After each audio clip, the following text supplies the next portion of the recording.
नमस्कार, बहुत स्वागत है आपका मेरे YouTube, Facebook या Instagram पे। मैं हूँ श्रुति द्विवेदी, लेकर आई हूँ आपके लिए सनातन की एक ऐसी कथा जो कि आपके रोंगटे हिला देगी। सुनिए गौर से। ये मैंने भी कहीं से पढ़ी और मुझे लगा कि मेरे लोग जो जानते हैं ज्यादा लोगों तक पहुंचे। महाभारत में एक प्रसंग आता है जब धर्मराज युधिष्ठिर ने विराट के दरबार में पहुंचकर कहा, हे राजन, मैं व्याघ्रपाद गोत्र में उत्पन्न हुआ हूं तथा मेरा नाम कंक है।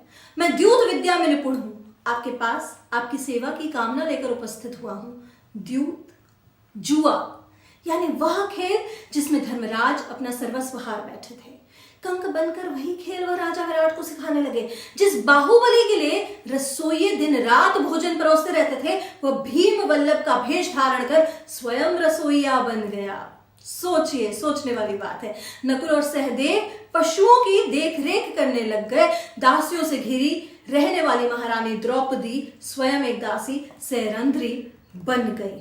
और वह धनुर्धर, उस युग का सबसे आकर्षक युवक, वह महाबली योद्धा, वह द्रोण का सबसे प्रिय शिष्य, वो पुरुष जिसकी धनुष की प्रत्यंचा पर बाण चढ़ते ही युद्ध का निर्णय हो जाता था, वह अर्जुन, पौरुष का प्रतीक अर्जुन, नायकों का महानायक अर्जुन, एक नपुंसक बन गया। एक नपुंसक। उस युग में पौरुष को परिभाषित करने वाला अपना पौरुष त्याग कर, होठों पर लाली लगाकर, आंखों में काजल लगाकर एक नपुंसक बृहन्नला बन गया। युधिष्ठिर राजा विराट का अपमान सहते रहे। पौरुष के प्रतीक अर्जुन एक नपुंसक सा व्यवहार करते रहे। नकुल और सहदेव पशुओं की देख रेख करते रहे। भीम रसोइयों में पकवान बनाते रहे और द्रौपदी एक दासी की तरह महारानी की सेवा करती रही। परिवार पर एक विपदा आई तो धर्मराज अपने परिवार को बचाने हेतु कंक बन गया। पौरुष का प्रतीक एक नपुंसक बन गया। एक महाबली साधारण रसोइया बन गया। पांडवों के लिए वह अज्ञातवास नहीं था। अज्ञातवास का वह काल उनके लिए अपने परिवार के प्रति अपने समर्पण की पराकाष्ठा था। वह जिस रूप में रहे, जो अपमान सहते रहे, जिस कठिन दौर से गुजरे, उसके पीछे उनका जो व्यक्तित्व था वो निखरा। उनका कोई व्यक्तिगत स्वार्थ नहीं था।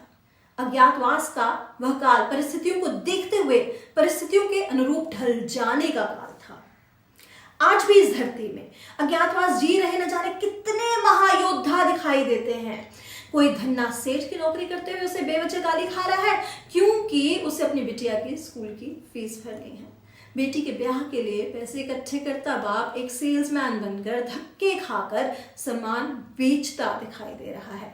ऐसे असंख्य पुरुष निरंतर संघर्ष से हर दिन अपना सुख दुख छोड़कर अपने परिवार के अस्तित्व की लड़ाई लड़ रहे हैं। रोजमर्रा के जीवन में किसी संघर्षशील व्यक्ति से रूबरू हो तो उसका आदर कीजिए, उसका सम्मान कीजिए। फैक्ट्री के बाहर खड़ा गार्ड, होटल में रोटी परोसता वेटर, सेठ की गालियां खाता मुनीम, या वास्तव में कंक, वल्लभ और बृहन्नला है। क्योंकि कोई भी अपनी मर्जी से संघर्ष या पीड़ा नहीं चुनता। वे सब यहाँ कर्म करते हैं। वे अज्ञातवास जी रहे हैं, परंतु वह अपमान के भागी नहीं है। वह प्रशंसा के पात्र हैं। यह उनकी हिम्मत है, उनकी ताकत है, उनका समर्पण है कि विपरीत परिस्थितियों में भी वह डटे हुए हैं। वह कमजोर नहीं है, उनके हालात कमजोर हैं, उनका वक्त कमजोर है। याद रहे, अज्ञातवास के बाद बृहन्नला जब पुनः अर्जुन के रूप में आए तो कौरवों का नाश कर दिया। पुनः अपना यश, अपनी कीर्ति सारे विश्व में फैला दी। वक्त बदलते वक्त नहीं लगता, इसलिए जिसका वक्त खराब चल रहा हो उसका उपहास और अनादर ना करें। ये ध्यान रखें, उसका सम्मान करें, उसका साथ दें, क्योंकि एक दिन संघर्षशील, कर्मठ, ईमानदारी से प्रयास करने वाले का अज्ञातवास अवश्य समाप्त होगा। समय का चक्र घूमेगा और बृहन्नला का छद्म रूप त्याग कर धनुर्धर अर्जुन इतिहास में ऐसे अमर हो जाएंगे कि पीढ़ियों तक बच्चों के नाम उनके नाम पर रखे जाएंगे। इतिहास बृहन्नला को भूल जाएगा, इतिहास अर्जुन को याद रखेगा। हर संघर्षशील, कर्मठशील व्यक्ति में बृहन्नला को मत देखिए, कंक को मत देखिए, वल्लभ को मत देखिए। हर संघर्षशील व्यक्ति में धनुर्धर अर्जुन को देखिए, धर्मराज युधिष्ठिर और महाबली भीम को देखिए। उसका भरपूर सहयोग करिए, उसके ईमानदार प्रयासों को सराहें, क्योंकि याद रखना, एक दिन हर संघर्षशील व्यक्ति का अज्ञातवास खत्म हो जाएगा। और यही नियति है, यही समय का चक्र है, यही महाभारत की भी सीख है। जय श्री राधे कृष्ण, जय श्री राम, हर हर महादेव।